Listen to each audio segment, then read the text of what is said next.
La Cité du Vatican est le plus petit État souverain du monde, occupant seulement 49 acres au cœur de Rome. Des millions de personnes se rassemblent chaque année sur la place principale pour admirer l'architecture de la Renaissance et l'imposante coupole de la basilique Saint-Pierre.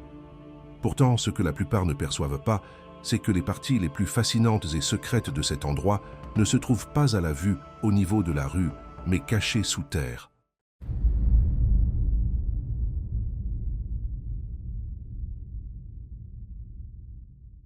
Juste en dessous de la basilique se trouvent les grottes du Vatican. Il s'agit d'un réseau de tunnels composé de chapelles et de chambres funéraires situées directement sous le sol principal de la basilique Saint-Pierre. À quelques mètres au-dessus, des milliers de touristes passent chaque jour sans imaginer ce qui se trouve sous leurs pieds. Cet espace n'est pas seulement un ensemble de couloirs sombres et poussiéreux, c'est le lieu de repos final de plus de 90 papes, formant un véritable cimetière souterrain à l'intérieur même de l'église. Le symbolisme est profond. Chaque nouveau pape célèbre des messes littéralement au-dessus d'une ligne ininterrompue de prédécesseurs, remontant à près de 2000 ans d'histoire, jusqu'à l'apôtre Pierre lui-même. Ainsi, lorsqu'un pontife célèbre la messe à l'autel, il le fait au-dessus de siècles de continuité religieuse. Au-delà du symbolisme, le niveau artistique du lieu impressionne également. Les chambres funéraires ne sont pas seulement des structures fonctionnelles. Ce sont des œuvres d'art qui expriment l'idée de la succession apostolique, la croyance catholique selon laquelle l'autorité spirituelle est passée directement de Pierre à chaque pape au fil de l'histoire. Bien que la succession papale semble claire et linéaire, les grottes forment un véritable labyrinthe de couloirs et de passages. Cela s'explique par le fait qu'elles suivent la structure des fondations de l'ancienne basilique Saint-Pierre, qui existait avant l'actuelle construction de la Renaissance. Cette église antérieure recèle encore plus de secrets.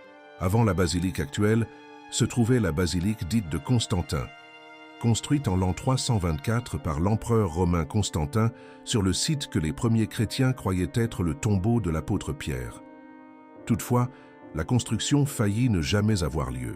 Lors de la préparation du terrain, les ingénieurs découvrirent qu'une vaste nécropole romaine se trouvait en dessous, un grand cimetière souterrain avec des rangées de tombes familiales élaborées le long d'une ancienne route appelée Via Cornelia. Plutôt que de détruire le cimetière, les ingénieurs prirent une décision ingénieuse. Ils comblèrent toute la zone avec de la terre, créant un grand plateau artificiel servant de base à la basilique. Ainsi, la nécropole resta préservée sous la nouvelle structure. Aujourd'hui encore, on peut trouver des éléments de cette construction originale, comme des piliers qui soutenaient la basilique constantinienne. Bien que l'actuelle basilique Saint-Pierre ait été érigée entre le XVIe et le XVIIe siècle, elle repose toujours sur des fondations conçues au IVe siècle. En d'autres termes, le sol que foulent aujourd'hui des millions de personnes dépend encore de l'ingénierie romaine antique. À partir de ce point, toutefois, l'histoire souterraine du Vatican devient plus sombre. Au fil des siècles, la papauté n'a pas seulement été une autorité religieuse, mais aussi un pouvoir politique. Entre les années 756 et 1870, le pape gouvernait un territoire du centre de l'Italie connu sous le nom d'États pontificaux. Durant cette période, l'État pontifical participa à de nombreuses guerres et conflits, courants à l'époque et souvent violents. Ce contexte fit que le pape avait de nombreux ennemis, et tous ne le considéraient pas comme intouchable. Un exemple se produisit lors du sac de Rome en 1527, lorsque des troupes fidèles à l'empereur Charles Quint envahirent la ville et capturèrent le pape Clément VII. Pour obtenir sa libération, il fallut payer une énorme somme en or. Face à des menaces constantes, le Vatican mit en place un plan d'urgence. Un corridor secret connu sous le nom de Passetto di Borgo. Ce passage fortifié, long de près d'1 kilomètre, relie le Vatican au château Saint-Ange. Construit au XIIIe siècle, il servait de voie de fuite au pape en temps de danger. Au moins 3 pontifes utilisèrent ce passage pour sauver leur vie. Le cas le plus célèbre se produisit précisément lors du sac de Rome, lorsque Clément VII s'échappa par ce corridor, tandis que la garde suisse combattait pour gagner du temps. Un autre grand mystère souterrain du Vatican se trouve dans ses archives. Connues pendant des siècles sous le nom d'Archives secrètes du Vatican, et aujourd'hui appelées Archives apostoliques du Vatican, Elles abritent environ 85 km d'étagères contenant des documents, couvrant plus de 12 siècles d'histoire. Parmi eux figurent des lettres échangées entre papes et rois, des correspondances d'artistes tels que Michel-Ange, des documents du procès de Galilée, des dossiers des procédures contre les chevaliers du Temple, ainsi que la lettre du roi Henri VIII d'Angleterre, demandant l'annulation de son mariage avec Catherine d'Aragon, une requête dont le refus conduisit finalement à la rupture religieuse à l'origine de l'Église anglicane. Bien qu'une partie du matériel soit accessible aux chercheurs, de nombreux documents restent restreints. Parmi eux figureraient des archives sensibles liées à la Seconde Guerre mondiale, des procédures religieuses délicates et des documents financiers associés à des scandales, impliquant des dons et des activités diplomatiques. L'accès aux archives est extrêmement contrôlé.